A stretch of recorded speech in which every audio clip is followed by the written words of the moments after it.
నమస్తే, welcome to NSTV news. ముందుగా ముఖ్యాంశాలు.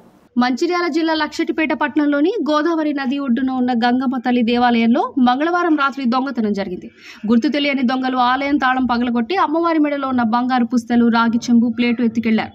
వీటి విలువ సుమారు 16,100 రూపాయలుంటుందని పోలీస్ స్టేషన్లో ఆలయ నిర్వాహకుడు మేడి భీమయ్య ఫిర్యాదు చేశారు. బుధవారం ఉదయం మంచిర్యాల నుండి ఫింగర్ ప్రింట్స్ క్లూస్ టీం బృందం వచ్చి దొంగతనం తీరును పరిశీలించడంతో పాటు ఫింగర్ ప్రింట్స్ సేకరించి దర్యాప్తు చేయడం జరుగుతుందని పి సతీష్ ఎస్ఐ తెలిపారు.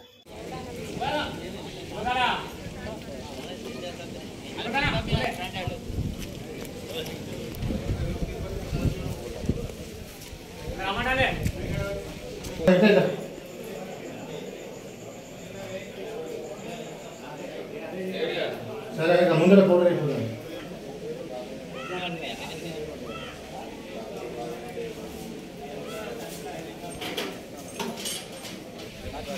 ఏ వ్యాన్ అవి కొల్లే ఉన్నా నైట్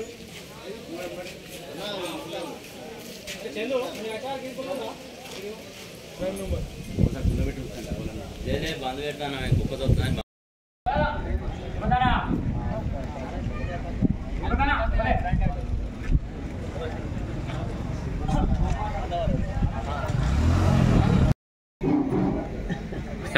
వీడియో తీసింది